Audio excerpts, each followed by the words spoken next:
Bismillahirrahmanirrahim. Assalamualaikum warahmatullahi wabarakatuh.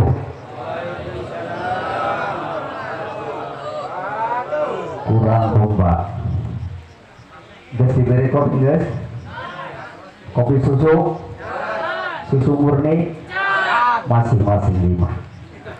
Assalamualaikum warahmatullahi wabarakatuh.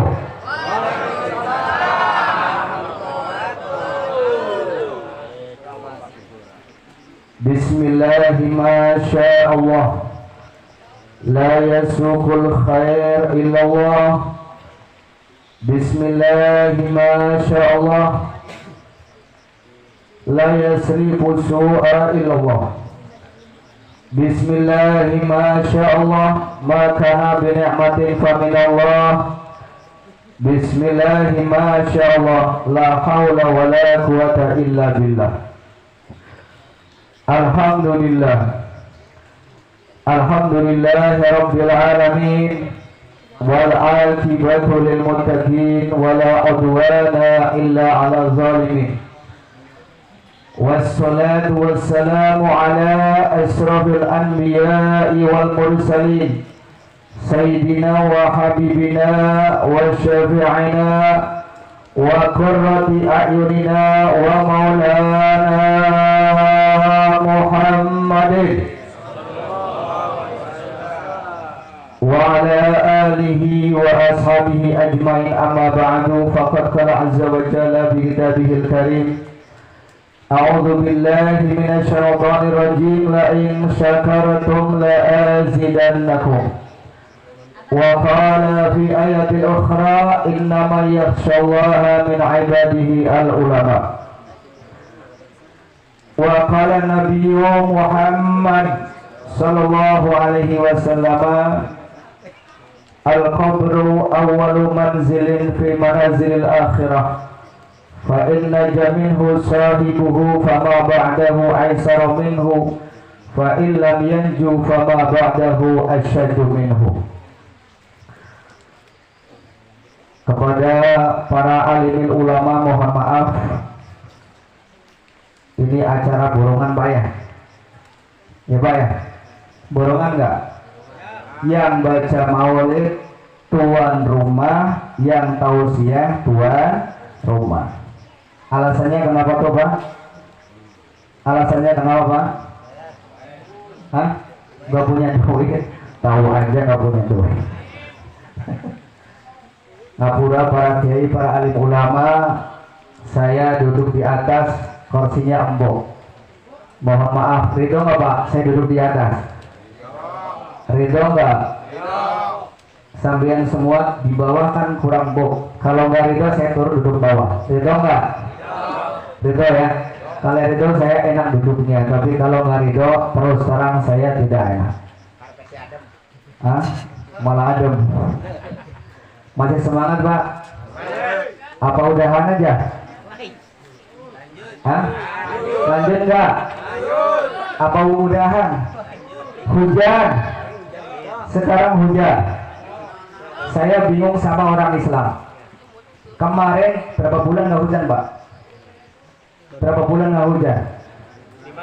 6 bulan nggak hujan, nungguin hujan. Giliran hujan, aduh, sekarang hujan. Maunya apa sebenarnya? Dikasih panas ngomong panas, dikasih hujan ngomong hujan. Apakah maunya panas dingin? Mau Pak panas dingin? Datang hujan rahmat, alhamdulillah. Alhamdulillah, besok bisa macut di sana nembadi, alhamdulillah.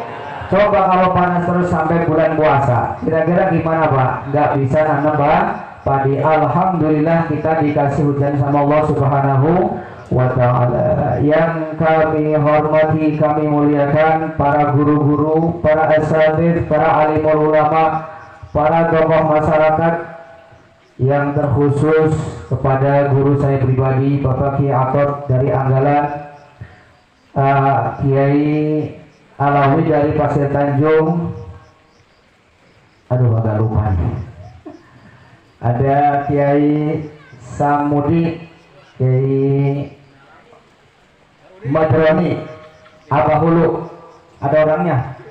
Ada. Kiai Yadi dan para kiai yang lain, mohon maaf yang tidak saya sebutkan namanya satu persatu, dan bapak-bapak, ibu-ibu yang tidak bisa saya sebutkan namanya satu-satu. Kalau disebutin semua habis sampai jam 11 nggak usah ceramah, cuman nyebutin nama, tapi mudah-mudahan tidak mengurasi rasa hormat dan takdim saya. Alhamdulillah. Hadirin kaum muslimin muslimat rahimani wa rahimakumullah. Pada kesempatan malam hari ini, marilah sama-sama kita memanjatkan puja puji syukur kehadirat Allah yang Maha Ghafur atas karunia, inayah, hidayah, rahmat yang Allah berikan kepada kita, sehingga pada malam hari ini alhamdulillah kita dikumpulkan oleh Allah Subhanahu wa taala di tempat yang mudah-mudahan mendapatkan rahmat, di tempat yang mudah-mudahan diberikan berkah oleh Allah Subhanahu wa taala, di dalam rangka perayaan Maulid Haul Akbar yang pertama adalah Haul Tuan Guru Syekh Abdul Qadir Jailani, yang kedua adalah Haul Ulama Karismatik Abuya Uci Turut Usi Cilongok, dan yang ketiga adalah Haul Adinda tercinta Sang Haji Ahmad Azizi bin Abbah Badri.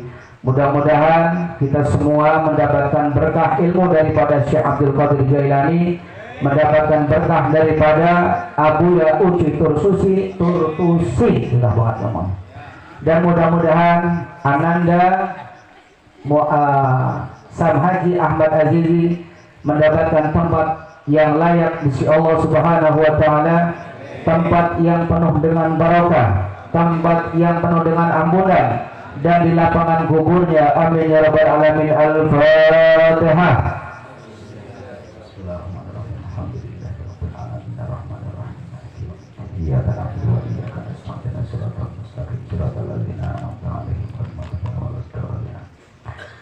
Ma'asyiral muslimin wal muslimat rahimani wa rahimakumullah. Kalau kita berbicara tentang haul, berarti berbicara tentang kematian. Betul Pak? Apa enaknya cerita masalah pengantin baru? Hah?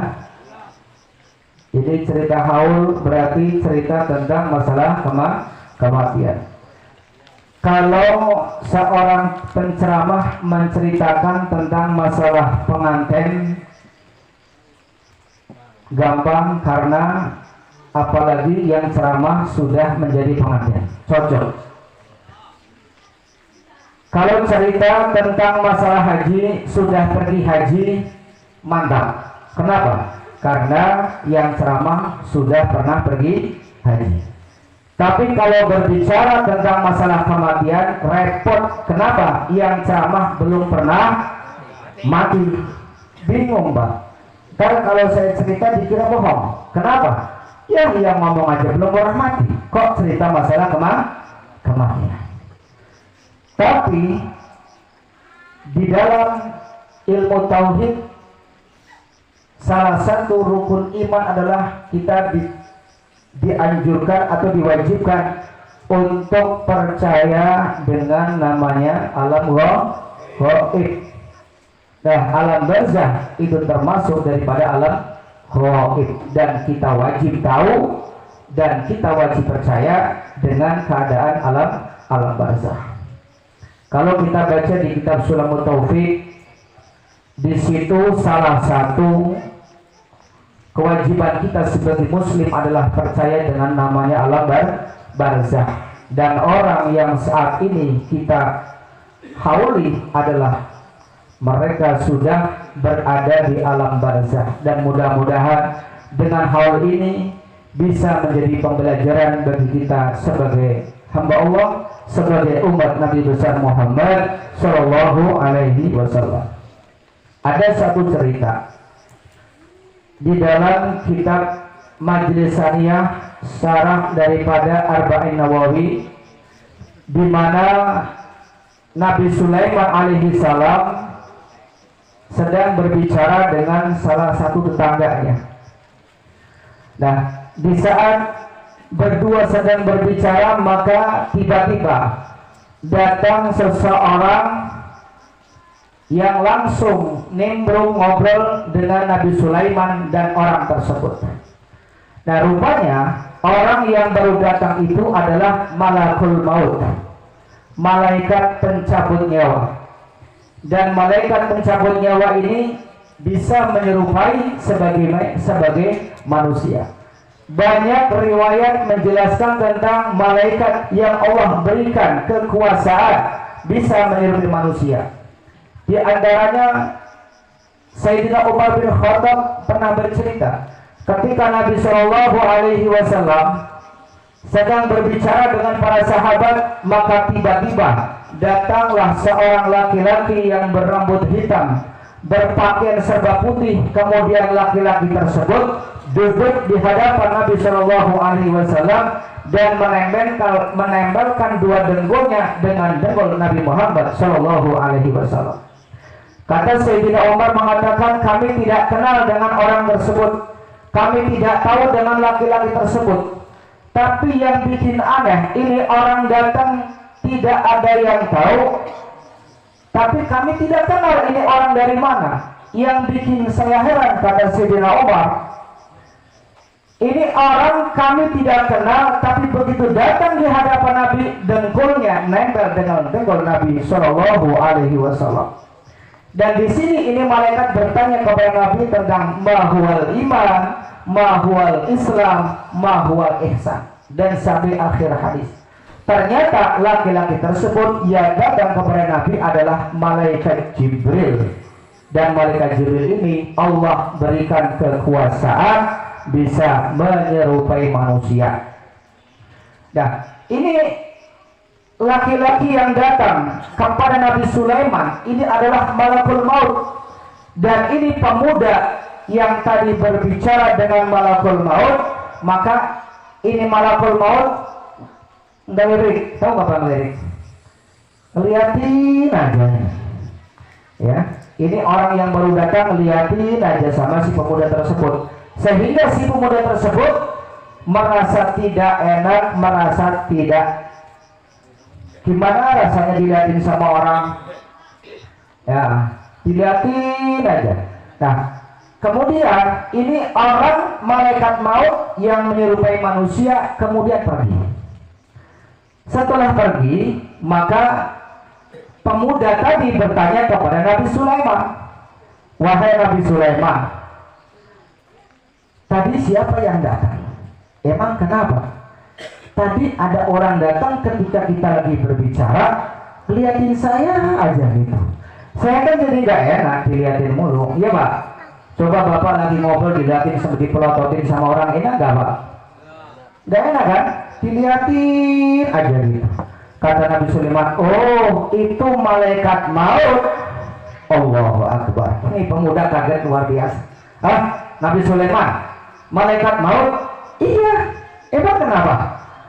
Wahai Nabi Sulaiman, ini tadi orang ngeliatin saya terus. Saya takut umur saya sudah mau habis. Nah, akhirnya ini si pemuda ini bilang sama Nabi Sulaiman, wahai Nabi Sulaiman, tolong antarkan saya dengan angin. Nabi Sulaiman ini punya mukjizat yang angin ini kalau sekali lewat itu bisa keluar negeri. Akhirnya dari Palestina, ini Nabi Sulaiman dengan mukjizat anginnya, si pemuda tersebut kemudian dibuang ke India. Dari Palestina ke India dengan angin, mukjizat Nabi Sulaiman alaihi salam. Kemudian esok hari Nabi Sulaiman dapat kabar bahwa pemuda tersebut meninggal dunia. Zaman dulu belum ada WA, belum ada Facebook, tapi sudah tahu bahwa pemuda tersebut meninggal dunia.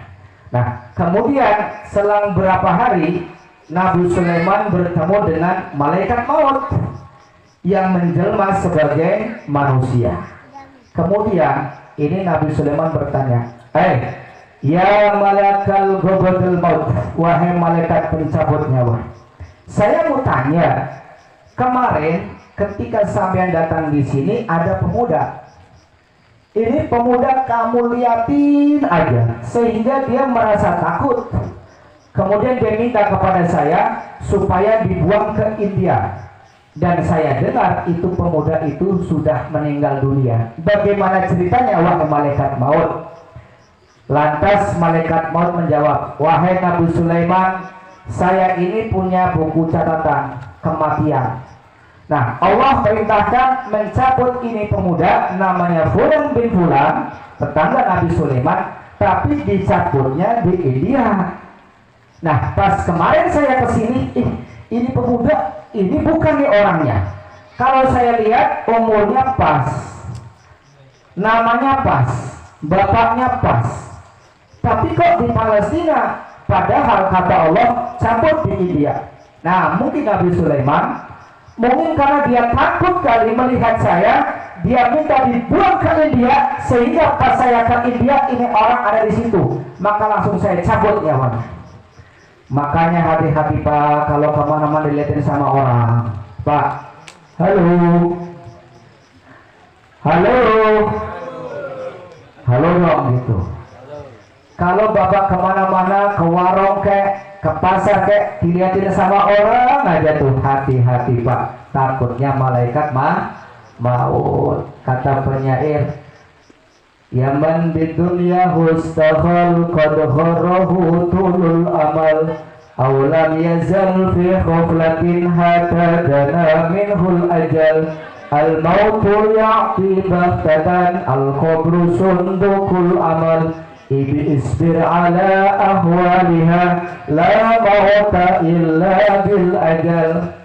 Ada kalimat al mautu ya'ti baghtatan, meninggal dunia itu datangnya tiba-tiba, tidak kenal umur, tidak kenal tua, tidak kenal muda, tidak kenal jabatan, tidak kenal pangkat, tidak kenal kaya, tidak kenal miskin. Yang kaya mati, apalagi yang miskin, betul nggak Pak? Yang kaya mati, apalagi yang miskin lebih mati lagi. Coba kita lihat almarhum Sang Haji, umurnya masih muda, tapi kenapa dipanggil sama Allah? Betul kata penyair, al mautu ya'ti baghtatan, kematian itu meninggalnya secara tiba-tiba. Tidak ada orang meninggal, Pak Pengulu Madroni besok mau diambil malaikat maut. Gak ada begitu. Gak ada orang meninggal dikasih kabar, besok sampai meninggal, tobat dulu, gak ada. Al-mautu ya'ti baghtatan, meninggal itu datangnya pasti secara tiba-tiba.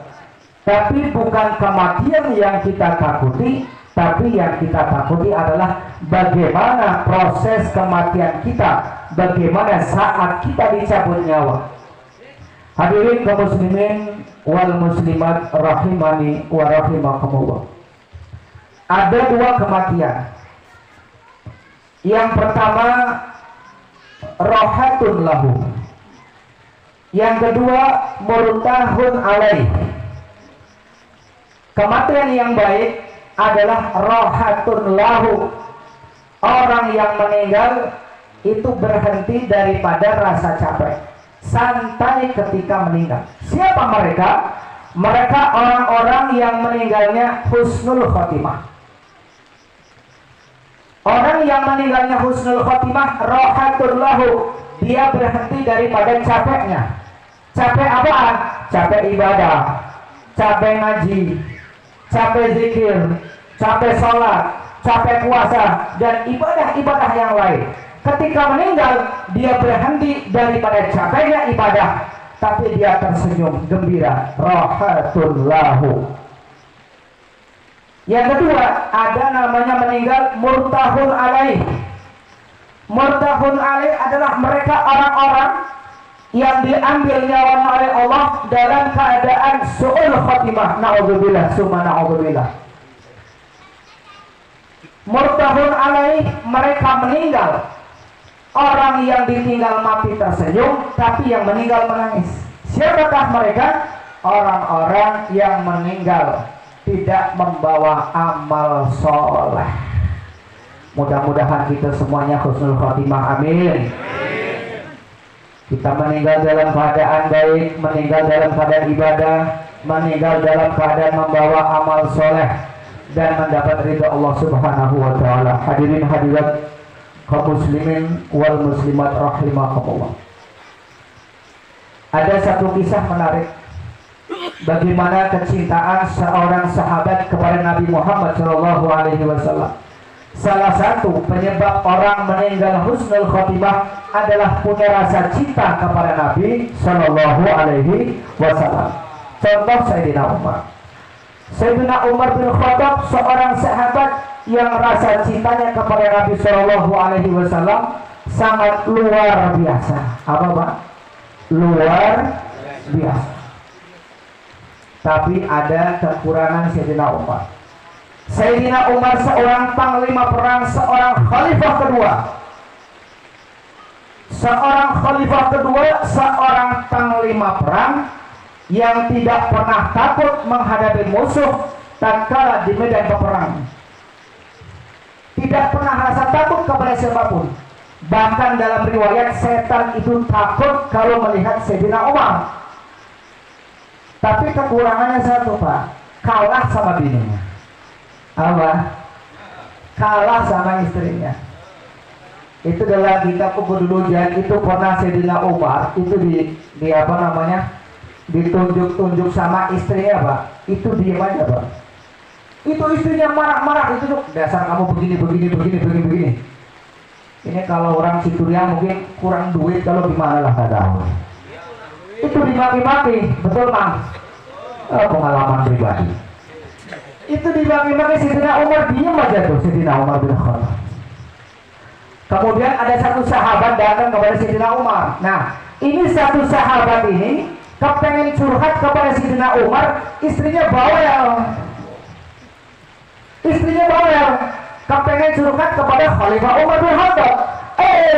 Begitu lihat Umar bin Khattab sama Khalifah didaki-daki bininya, diam gitu. Bukan gak berani, Pak. Emang perempuan kayak gitu. Tapi kita bersyukur, Pak. Perempuan walaupun rupanya kayak setan, rasanya kayak ketan. Betul, Pak? Oh.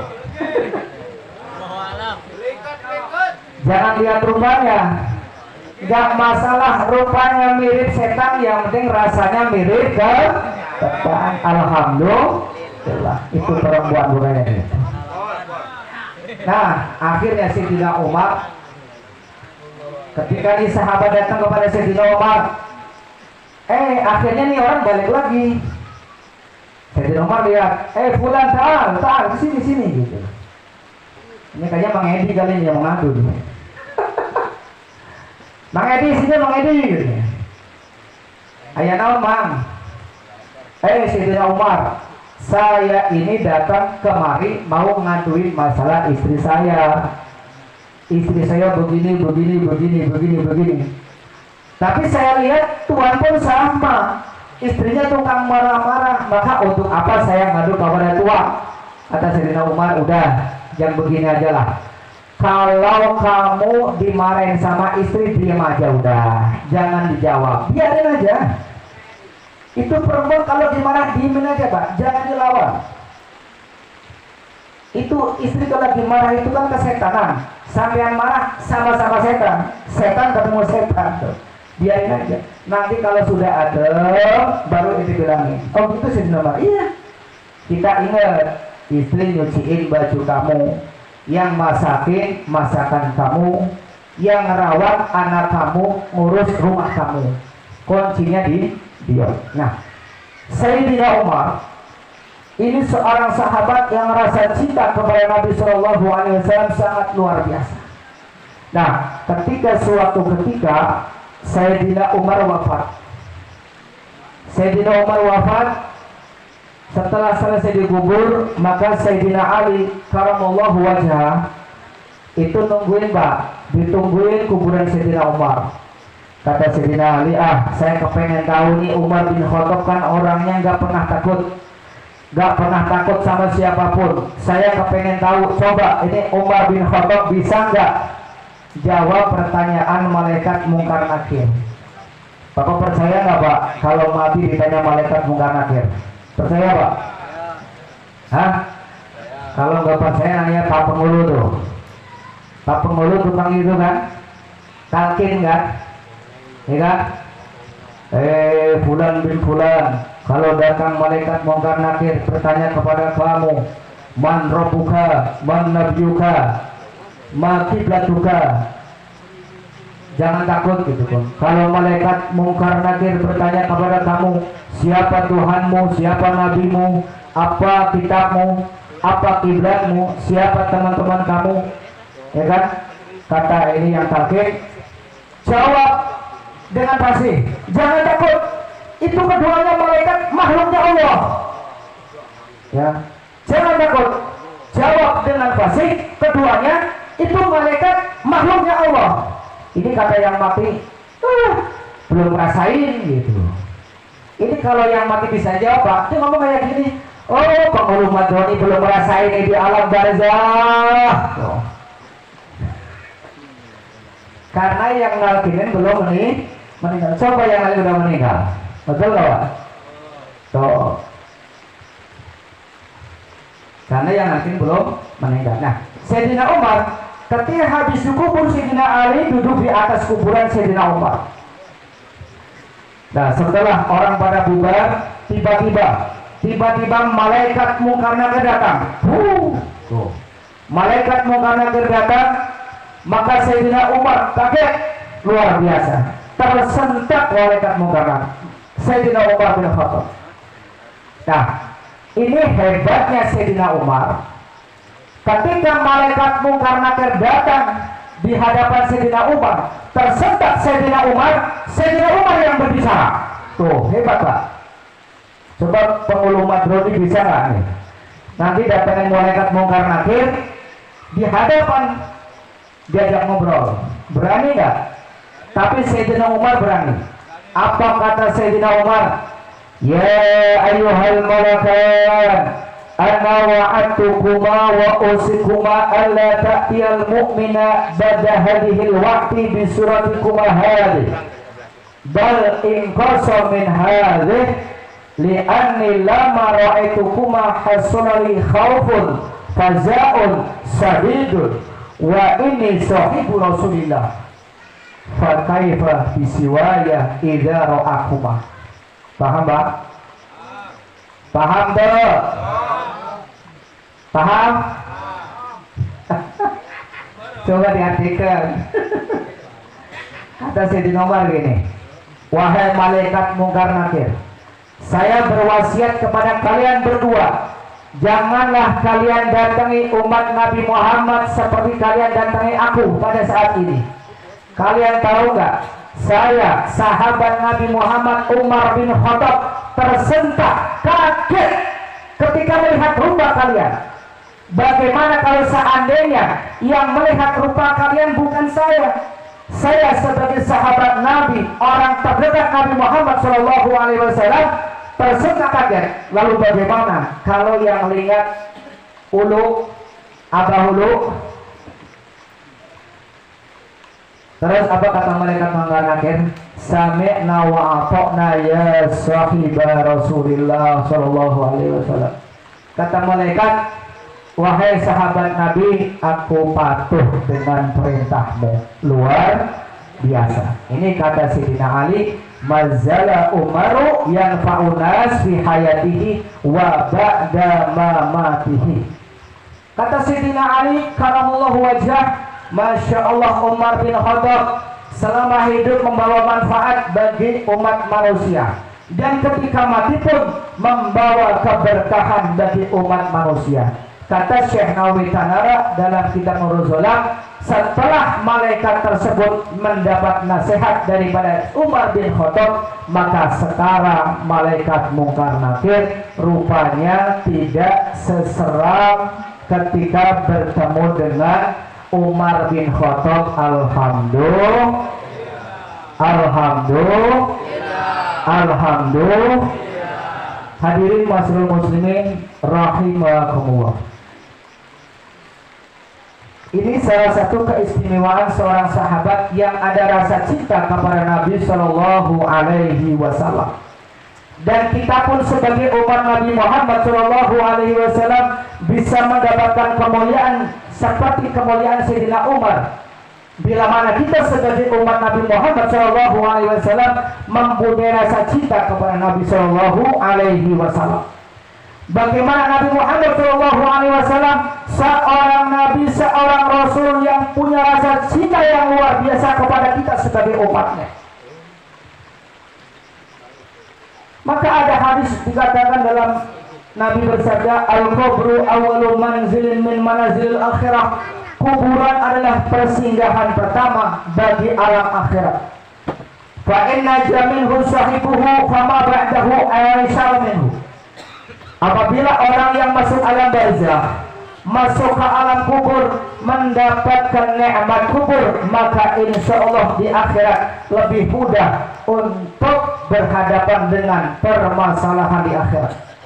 Fa'ilam yanju, tapi kalau orang yang masuk ke alam barzakh tidak mendapatkan syafaat, tidak mendapatkan pertolongan dari Allah, fama ba'dahu asyaddu minhu, maka niscaya nanti di akhirat orang tersebut akan lebih keras untuk mendapat azab dari Allah Subhanahu wa taala.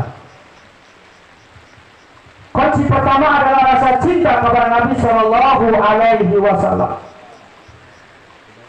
Dijelaskan bahwa ketika Nabi di padang mahsyar, Nabi Shallallahu Alaihi Wasallam orang yang paling membela kita di hadapan Allah Subhanahu wa taala. Ketika hari kiamat sudah terjadi, kemudian manusia dibangkitkan dari kubur-kubur mereka, kemudian manusia digiring di padang mahsyar, berkumpul di padang mahsyar. Manusia terkumpul dari zaman Nabi Adam alaihissalam sampai hari kiamat, dikumpulkan oleh Allah Subhanahu wa taala di tempat yang sama, yaitu padang mahsyar. Padang mahsyar itu adalah buminya rata, tidak ada gunung, tidak ada laut, tidak ada bukit, tidak ada kampung, tidak ada alamat di situ. Manusia dari zaman Nabi Adam sampai hari kiamat dikumpulkan di situ. Kita bayangin Pak, manusia dari zaman Nabi Adam sampai hari kiamat berkumpul di tempat yang sama di padang mahsyar dengan umur yang sama, sekitar 32 sampai 33 tahun. Nanti Abah Ulung Matroni kembali muda lagi, umurnya 32 tahun. Alhamdulillah.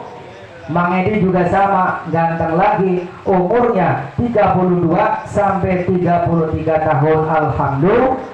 Itu nenek-nenek, ibu-ibu nanti di padang mahsyar menjadi perawan lagi. Alhamdulillah. Semua manusia umurnya sama dan dalam keadaan telanjang bulat, tidak berpakaian, digiring di padang mahsyar. Di saat itu ketika manusia kumpul di padang mahsyar sekian lama, ini kata ulama, padang mahsyar itu lamanya sekitar 50.000 tahun Pak. Allahu Akbar. 50.000 tahun. Sampean sekarang umurnya berapa Pak? Kita hidup umur 50 tahun aja Masya Allah. Sampai sekarang masih miskin aja, gak kaya-kaya, susah baik. Maka dunia ini disebut dengan fana, sebentar Pak. Yang lama itu akhirat. Itu hari kiamat itu 50.000 tahun. Neraka surga beda lagi nanti. Ini padang mahsyar itu 50.000 tahun. Ketika manusia dikumpulkan di tempat yang sama, Allah tidak berbicara kepada satu pun manusia, sehingga manusia di padang mahsyar bingung. Kita kepengen mendapatkan keputusan dari Allah Subhanahu wa taala, apa masuk surga, apa masuk neraka. Tapi Allah diam. Siapa yang menolong kita di padang mahsyar?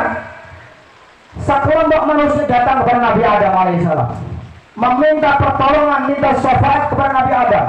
wahai abang besar Nabi Adam, tolonglah kami mintakan syafaat kepada Allah supaya kami mendapat keputusan dari Allah. Kata Nabi Adam, saya tidak punya syafaat untuk kalian. Saya pun punya masalah sama Allah. Silahkan kalian datang kepada Nabi Nuh. Kemudian sekelompok manusia datang kepada Nabi Nuh. Itu dari Nabi Adam sampai Nabi Nuh itu lamanya 1000 tahun, Pak. Jalan kaki, nggak ada motor, nggak ada mobil, nggak ada sepeda, telanjang bulan. Ayo Pak, bayangin Pak, 1000 tahun. Dari Nabi Adam ke Nabi Nuh 1000 tahun. Ketemu Nabi Nuh, wahai Nabi Nuh, berikan syafaat kepada kami, berikan pertolongan kepada kami, supaya kami mendapat keadilan dari Allah, supaya kami mendapatkan keputusan dari Allah. Apa kata Nabi Nuh? Nabi Nuh mengatakan, wahai umat manusia, saya tidak punya syafaat. Saya pun punya dosa sama Allah. Dulu saya pernah berdoa untuk umatku sehingga dunia kebanjiran. Coba kalian datang kepada Nabi Ibrahim. Lalu mereka datang kepada Nabi Ibrahim 1000 tahun. Nyarinya susah Pak. Ini orang kumpul semua dari zaman Nabi Adam sampai hari kiamat. Nyari Nabi Ibrahim susah. 1000 tahun baru ketemu Nabi Ibrahim. Ketemu Nabi Ibrahim, demikian ucapannya. Kata Nabi Ibrahim, coba kalian datang temui Nabi Musa alaihi salam. Mereka berbondong-bondong nyari Nabi Musa 1000 tahun baru ketemu. Kata Nabi Musa, saya pun tidak punya syafaat. Coba kalian datang kepada Nabi Isa. Mereka datang kepada Nabi Isa. Ketika bertemu dengan Nabi Isa, apa kata Nabi Isa? Wahai umat manusia, saya tidak punya syafaat. Coba kalian datang kepada Nabi akhir zaman namanya Ahmad Muhammad Shallallahu Alaihi Wasallam. Kemudian sekelompok manusia berbondong-bondong bertemu dengan Nabi Muhammad Shallallahu Alaihi Wasallam. Apa kata Nabi Muhammad? Analaha. Akulah yang punya syafaat pada hari ini, kata Nabi Muhammad Shallallahu Alaihi Wasallam. Kemudian Nabi Shallallahu Alaihi Wasallam datang di bawah aras bersujud kepada Allah dengan sujud yang sangat lama, membaca tasbih yang sangat lama, membaca tahmid yang belum pernah dibaca oleh siapapun, memuji Allah yang belum pernah diucapkan oleh Rasul manapun. Saat itu ketika Nabi sedang bersujud memohon kepada Allah, apa kata Nabi Muhammad dalam doanya? Ya Allah, para umat menanti keputusanmu ya Allah, berikan syafaat kepada umat ini ya Allah.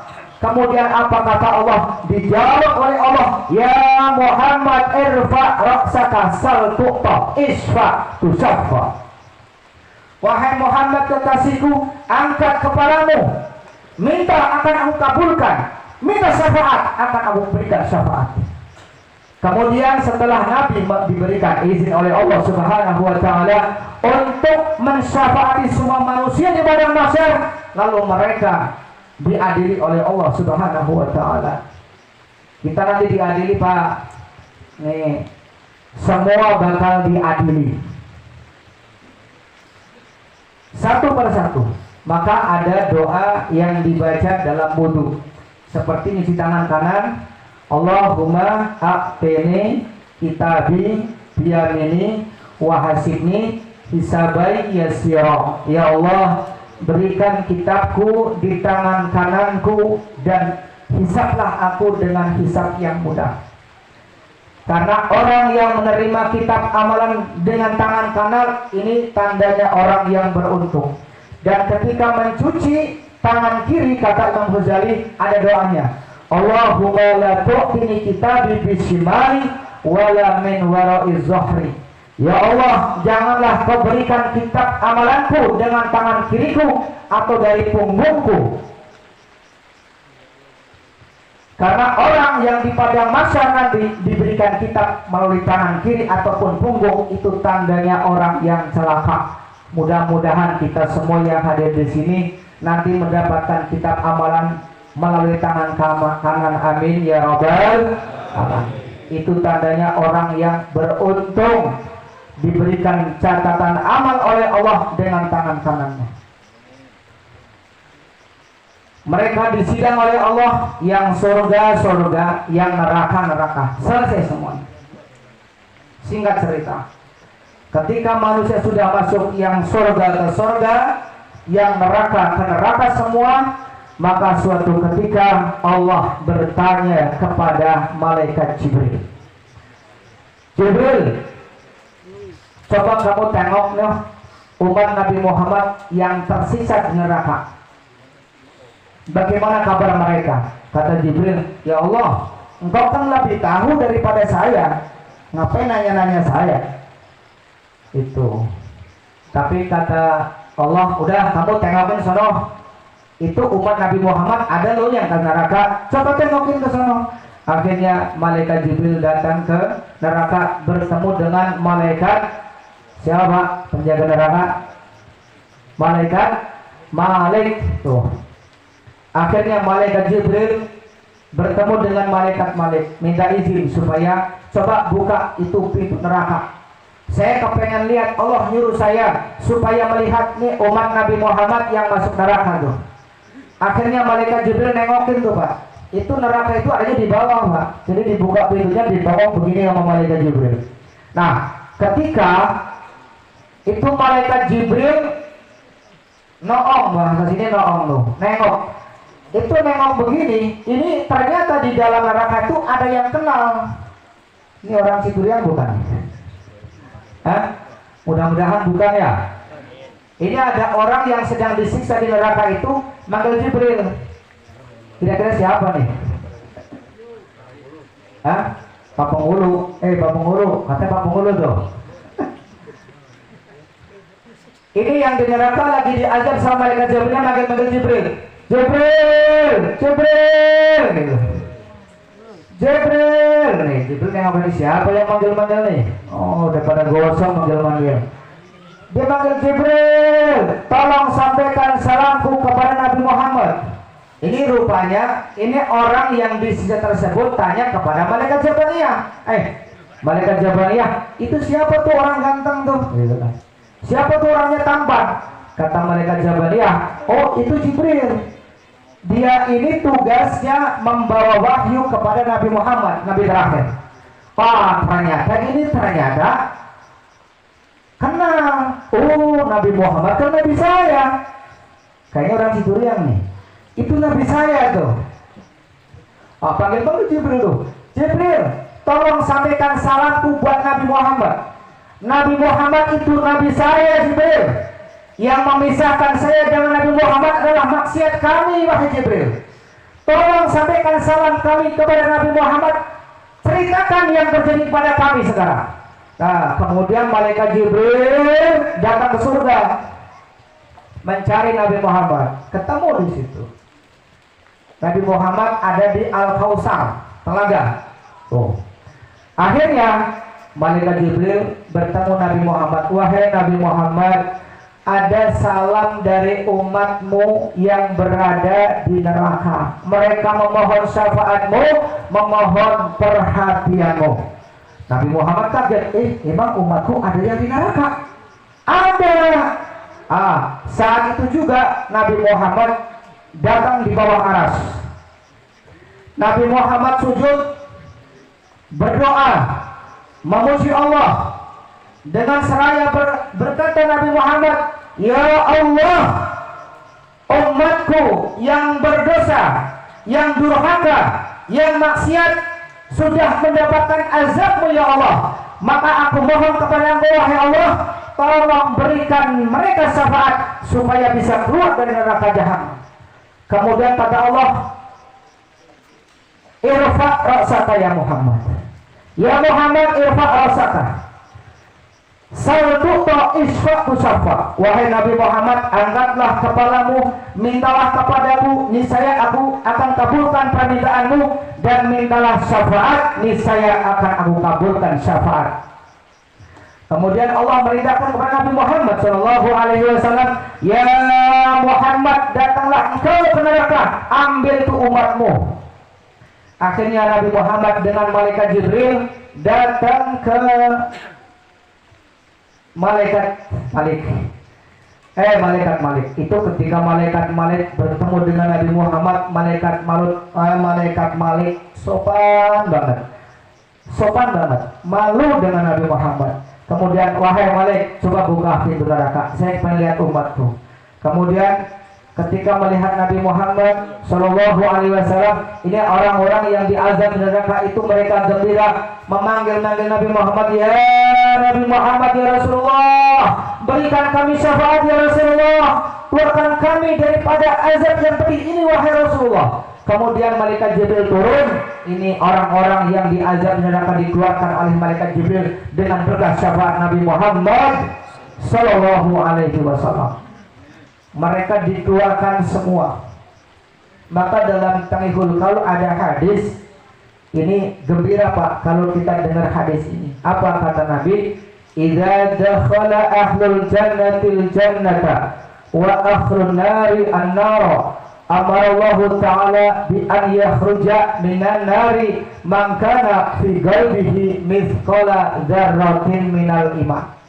Ketika manusia yang ahli surga masuk ke dalam surga, yang ahli neraka masuk ke dalam neraka, maka Allah memerintahkan kepada malaikat supaya orang-orang yang dalam hatinya ada iman walaupun sebiji sawi supaya dikeluarkan dari neraka jahanam. Nah ini rupanya orang-orang yang imannya kecil banget, cuman sebiji gandum dikeluarkan oleh Allah, kemudian dimasukkan ke dalam surga, mereka dimasukkan ke dalam telaga Haud.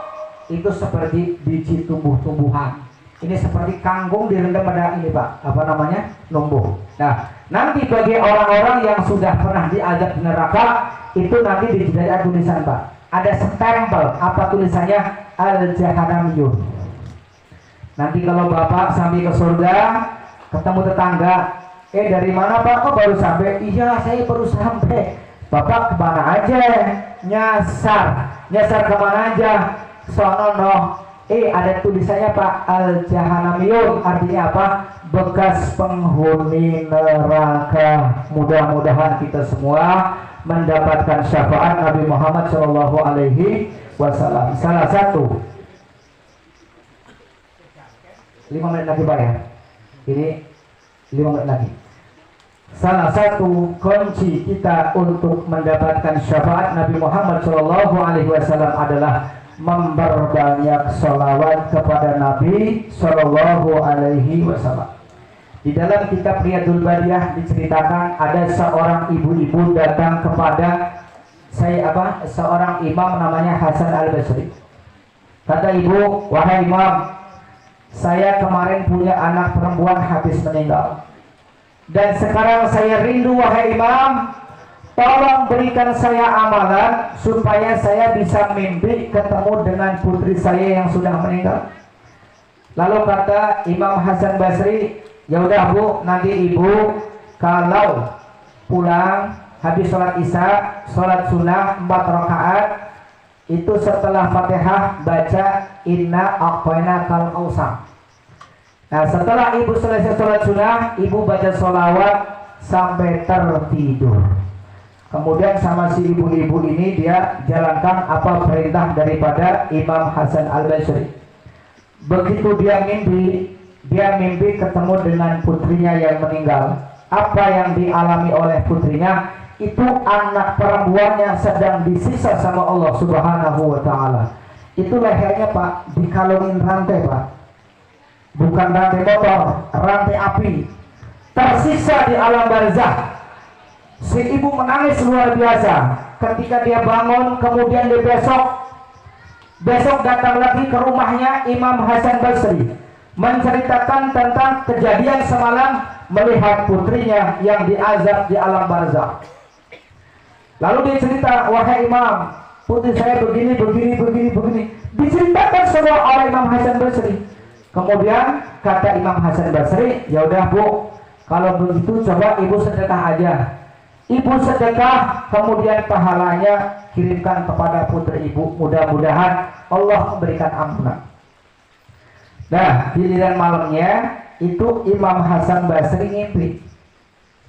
Apa mimpinya? Mimpinya seperti di taman surga. Ada wanita cantik memakai mahkota di kepala dengan intan berlian dan emas, baju sutra, dan diiring oleh dayang-dayang yang cantik-cantik pula. Kemudian si perempuan tadi bertanya, "Wahai Imam, apakah engkau kenal saya?" Kata Imam Hasan Basri, "Enggak, aku tidak kenal kamu. Emang kamu siapa?" "Wahai Imam, aku adalah putrinya ibu-ibu yang kemarin datang ke rumah Imam." Kata Imam Hasan Basri, "Setahu saya yang diceritakan sama ibu itu enggak seperti keadaan kamu sekarang. Ibu kamu cerita bahwa kamu dalam keadaan tersiksa di alam barzah, bukan seperti keadaan kamu sekarang." Terus kata si perempuan, "Wahai Imam, betul. Memang kemarin saya bersama 70.000 ahli barzah diazab semua oleh Allah. Ada 70.000 kuburan, semuanya disiksa oleh Allah Subhanahu wa ta'ala. Tapi suatu ketika ada orang baik lewat. Ini orang baik lewat membaca salawat Nabi, Allahumma sholli ala sayyidina Muhammad wa ala sayyidina Muhammad. Kemudian dia bilang, 'Ya Allah, sampaikan pahala salawatku ini untuk seluruh penghuni kubur di sini,' kata dia orang.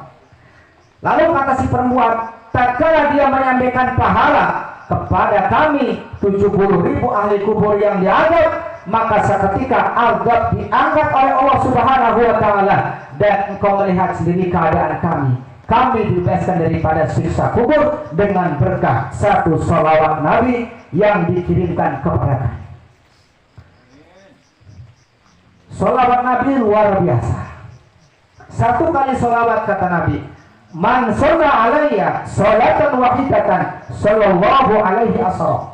Siapa orang yang bersolawat kepadaku satu kali, maka orang tersebut mendapatkan rahmat dan ampunan Allah sebanyak 10 kali. Bagaimana kalau solawatnya 1000 kali? "Man shalla alayya alfan lam tamassahun naru."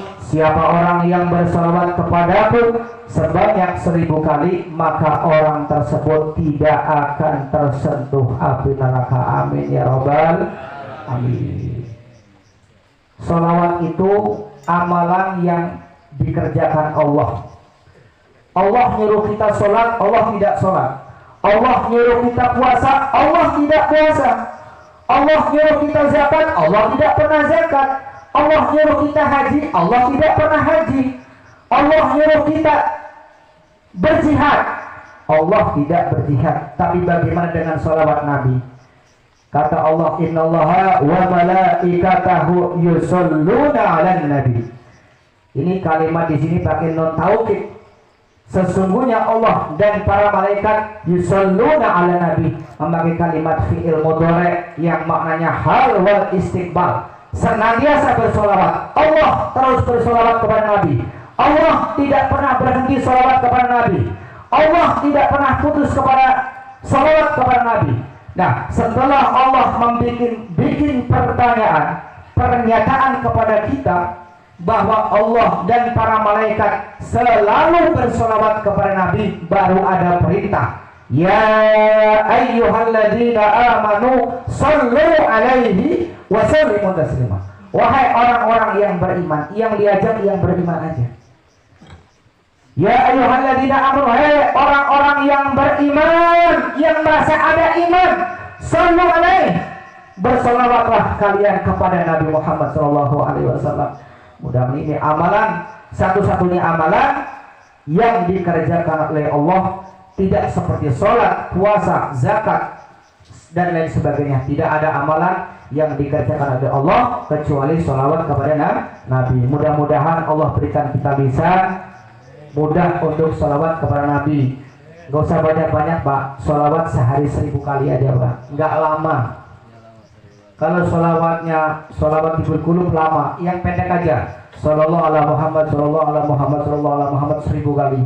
Kata Nabi apa? "Man sholla alayya alfan lam tamassahun nar." Yang sholawat kepada 1000 kali tidak akan tersentuh api neraka. Amin ya rabbal alamin. Mudah-mudahan Allah berikan kita hidayah, Allah berikan kita rahmat, Allah berikan kita ampunan. Mudah-mudahan tidaklah kita keluar dari tempat ini kecuali dosa-dosa kita diampuni oleh Allah Subhanahu wa ta'ala. Amin ya rabbal alamin. Ini saja dapat saya sampaikan, kurang lebihnya mohon maaf. Ada kekurangan nahwu sorofnya karena kami juga masih belajar. Apabila apa yang saya sampaikan ada benarnya datangnya dari Allah, kalau salah berarti kebodohan saya. Usikum wa nafsi bi taqwallah. Wassalamualaikum warahmatullahi wabarakatuh.